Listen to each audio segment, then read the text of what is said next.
Thanks everyone. So this is going to be the final session in this session now before lunch. So I'd like to introduce Michel, who will be talking about learning to code for data analysis. So he's going to be talking about a 4-week MOOC that he's developed. So he's from the Open University, which I've got to say personal thanks to, because the Open University has helped me greatly when I was a mature student as well. So I'll hand you over to Michel.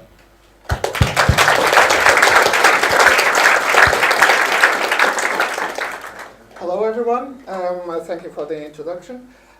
So I'm Michel Wermelinger, and I'm going to talk about Learn to Code for Data Analysis, which is a MOOC, a massive open online course that my colleagues Tony Hurst, Rob Griffiths and I created.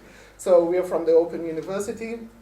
The Open University is a distance-based education, higher education institution, so most of our students, well, almost all of our students are part-timers, and we have even PhD students, so we have people in industry doing a PhD with us, but we also have the full-time PhDs.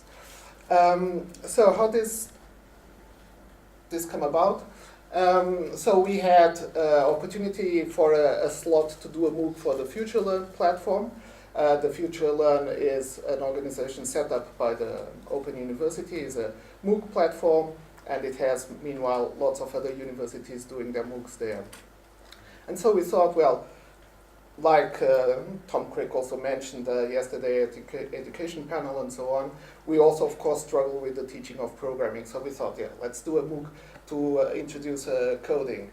But we thought, well, let's do something a little bit different. There are already lots of MOOCs or other courses about introducing programming for games, for mobile apps. Let's do something for data analysis. And so that's what it is. It's a free online short course that introduces both coding and data analysis. And so one of the messages that we really want the learners to take away is that coding supports reproducible research, because with the code, of course, you have all the evidence of the step-by-step procedures that you took from the raw data until your conclusion. So that's at a more kind of philosophical level. That's the message that we hope they will take away. The course is available in 2 incarnations. So it's available as a MOOC, which is offered twice a year on FutureLearn. And it's also available 24/7 on OpenLearn, which is the Open University's repository for open educational resources. The difference is, of course, on OpenLearn there are no discussion forums. There are no moderators of the forums that can answer questions. So it's really totally self-study. The incarnation on OpenLearn, because it's available 24/7, so it's not depending on certain presentations per year, is the one that our colleagues in the science department are using for their postgraduate space science module. So they use the first 3 weeks to give a general introduction to the data analysis, and then their students go off and analyze planetary data. The materials are available under a Creative Commons license, so you can repurpose them for your own training. And of course, we would love to have feedback about the material. I also took a notebook, a Jupyter Notebook, based on material from the first week, and I took it into a school and gave a 40-minute session to year 10 pupils, all girls, by the way. And so they already knew a bit of Python. They had never seen a Jupyter Notebook before, but it was not a problem. It was really engaging for her.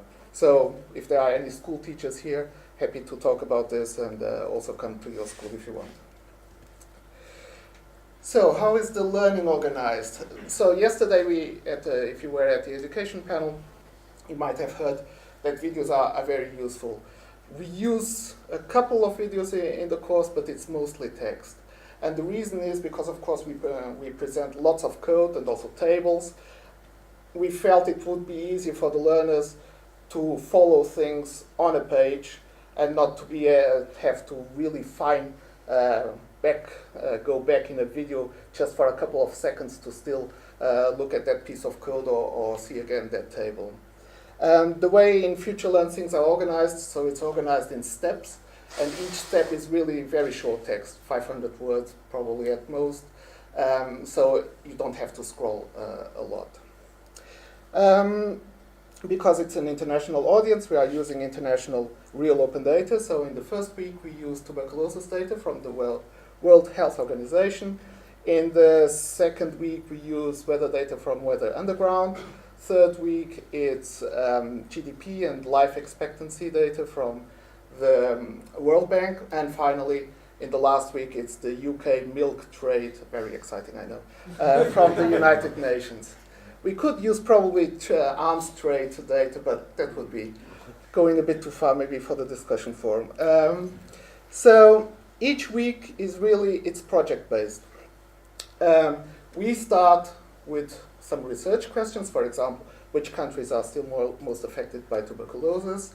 And then we, the authors, really go step by step to address those questions and get the results. And of course, as we do that, we introduce the concepts that are needed, both in terms of programming and in terms of data analysis. So it's not what I call syntax-directed teaching, which I also did in the past when I started, so I'm not criticizing anyone. But it's not the teaching of, oh, here is how you can pass arguments in Python, and there are 3 different ways, optional arguments and things like that. So we only teach what we really need. So for example, although it's an introductory programming course, we don't teach iteration. No for loops, no while loops. We don't need it, we don't teach it. Each week is interleaving reading with exercises. So it's a very hands-on course because, of course, we don't know how to teach programming without giving the practice. And finally, at the end of each week, there is a little report that we produce so that they have an example and then they can change it. So there is this show and tell element at the end where they can take the data and the analysis and they can, for example, tweak it for their own region. They often like, of course, to compare their own country to some neighboring country, how they are doing in terms of tuberculosis or trade and things like that. So overall, the course follows these first principles of instruction. This is a paper by David Merrill, where he surveyed other surveys and tried to distill common principles of things that work pedagogically. And again, as it was mentioned yesterday at the education panel, so project-based teaching works really nicely. And so the overall principle that he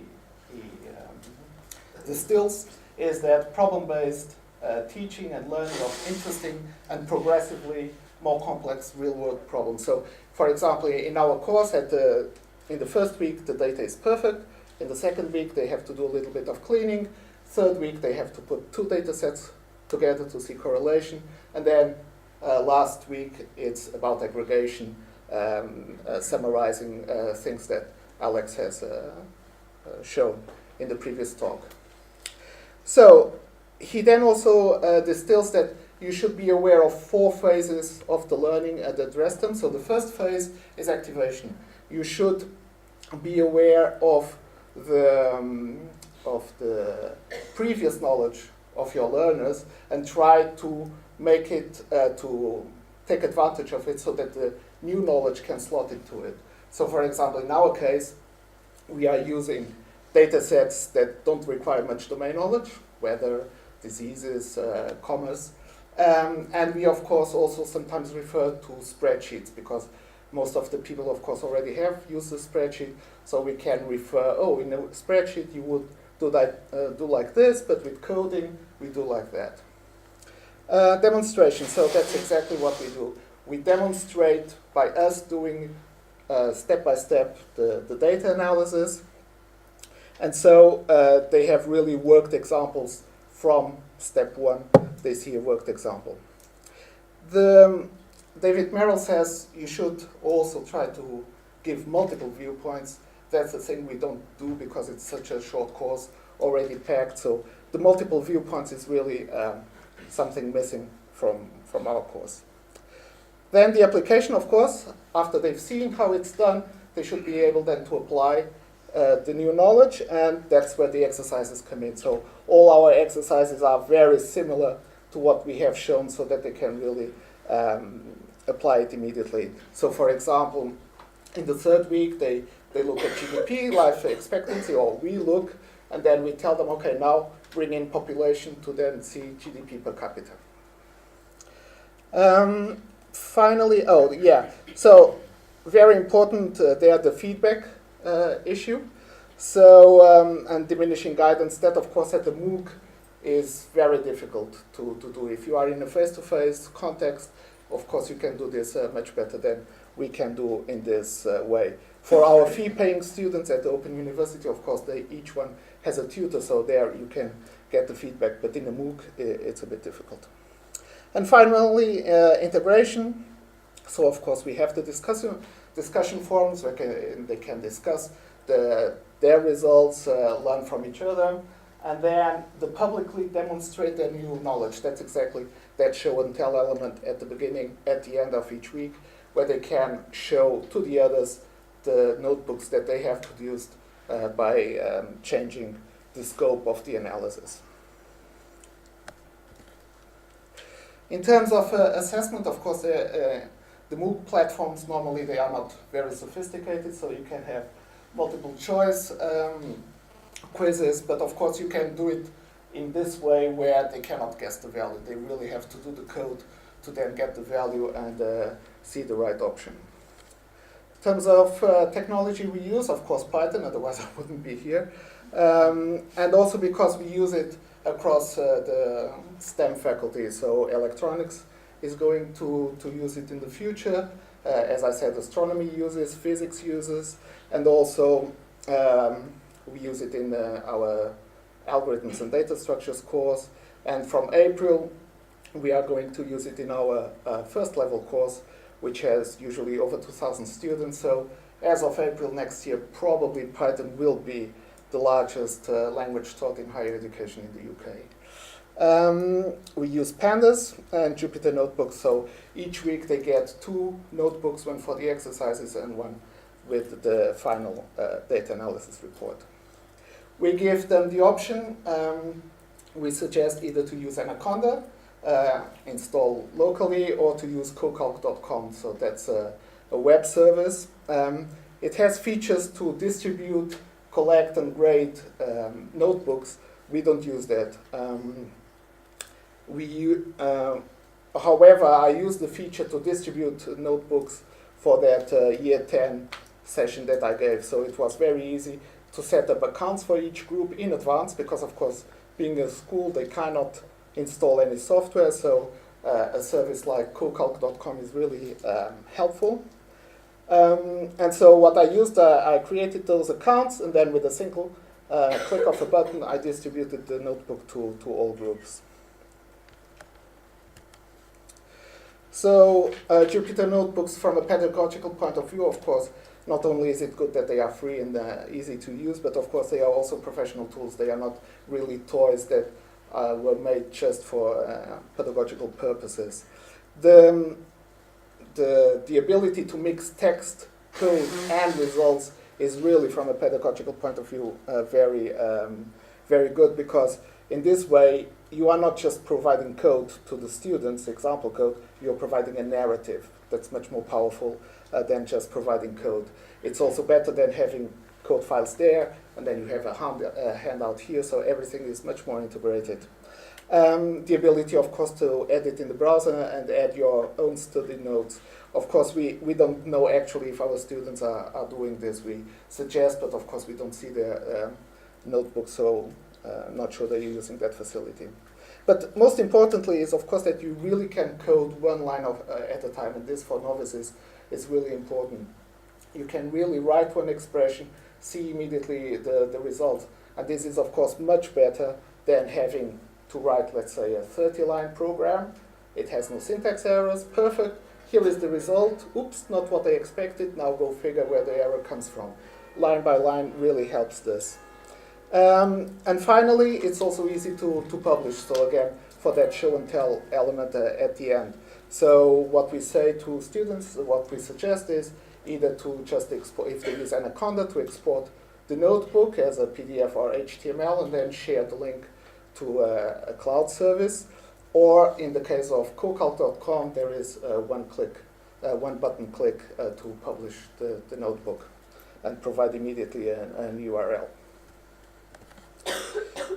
So here is an example of an exercise notebook. So as you can see, there is the exercise header, then comes the summary of what we taught in that step and the code, so that they don't have, of course, to copy the code from the MOOC into a notebook. And then finally, I don't know if from the back you see, but you can see this one here. Here it's the same. So at the end of each exercise, there is the actual task. And very importantly, so don't do the same mistake as we did at the beginning, there is in bold a mention to now go back to future learn. So at the beginning, we didn't have that. We thought that the headers would be enough. But of course, once the students went to the exercise notebook, because it was a summary also of the content, they just went through, and then when they came back to Future Learn, they were completely lost. Where am I? Started to ask questions that we didn't understand what the question was about, because of course they were referring to something that came only 10 steps ahead. So navigation of different materials is also an important issue to keep in mind. Here is the example of the project notebook. So the aim is really to make the code, to make the text stand by itself. You should be able to present this to someone who doesn't understand Python. Of course, there are problems. Keeping up with all the software and site changes is challenging. So the World Bank changes the layout of their data, of where the buttons are to get it, and things like that.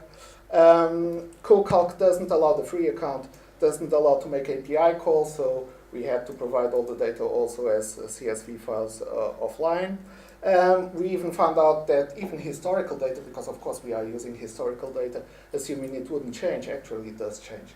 So the World Health Organization, because it's based on estimates, as new data comes, they revise the estimates from the past. So the number of tuberculosis deaths in 2013 changes every year. There are also file encoding issues. Once you open in Excel something, the UTF-8 encoding goes nuts, and then loading into pandas is a problem. There are also problems that are inherent to coding, and then even with Python they are compounded. So for example, the semantics of the different brackets is something that is really tough for learners to get their head around. Notebooks require some discipline, not only for the learner but also for you as a teacher, because of course you can run cells in any order. So that means sometimes they get results they can't explain, because of course the value has changed from a run of a later cell when you are changing a previous cell. So as an educator, it means that you shouldn't always reuse the same variable name and always change it. And it also means that, as we heard in a previous talk, naming is difficult, so it becomes even more difficult when you have to come up with different names, but all of them have to be meaningful for that data set. There is always one or two people who at the beginning say, I could do this much faster, much better with Excel. You have to explain, each tool has its advantages. But overall, once they see the project in the first week, they really get it and see the advantages of having the text, the narrative, the code, the output, everything in one single document. At the end of week one, we had a little poll to see how they study and where they study. So about the response rate is very low, so don't read too much into this. 3/4 Windows, 17% Mac, 8% Linux. Because of course we advise to use CoCalc if you work on multiple computers, or if you work at home and during the lunch break at work and things like that. So we wanted to know what was the breakdown. So 3/4 Anaconda, 1/4 CoCalc, and as we expected, there is a little higher uptake of CoCalc for those with older Windows versions and had installation problems. Exercises, so 71% do on the same computer, 9% on different computers. We also, because FutureLearn, of course, was very much developed for mobile platforms, we wanted to know if they, for example, read the content, the steps in, for example, on a tablet, but then they do the exercises on a desktop. But no, most still use the same computer for everything. And finally, we asked, do you study regularly, for example, 3 times a week in the evening, or do you study like in a sporadic intensive sessions, at, for example, at the weekend? And as we can see, quite even split of those.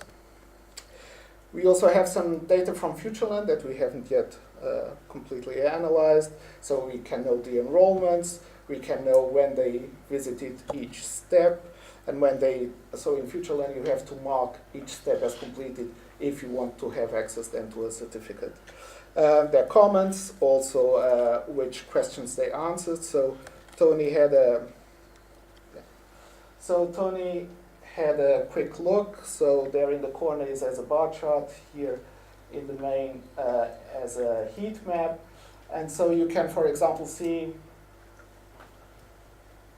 in this step of week 1, that's where they first see the video how to install Jupyter Notebooks, where they have to do their first exercise. It's probably where some of them have delayed their installation at that moment. So that really has the highest median time for any step in the course.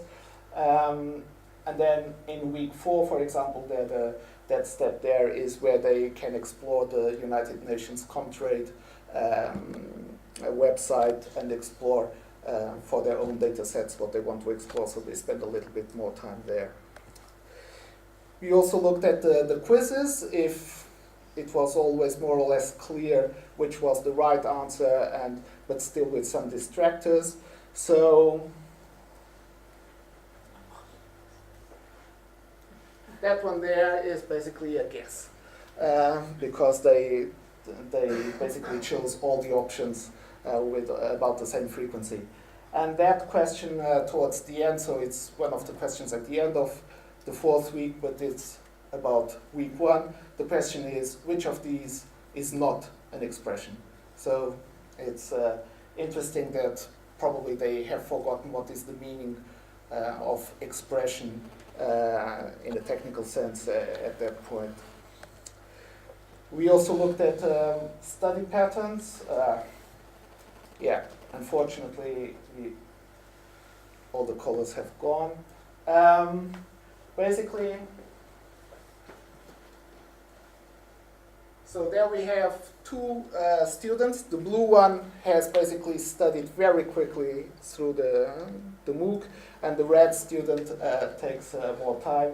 And for example, week 3 does it, he or she does it in 3 different kind of sessions, whereas the other weeks is mostly going through all the steps in one go.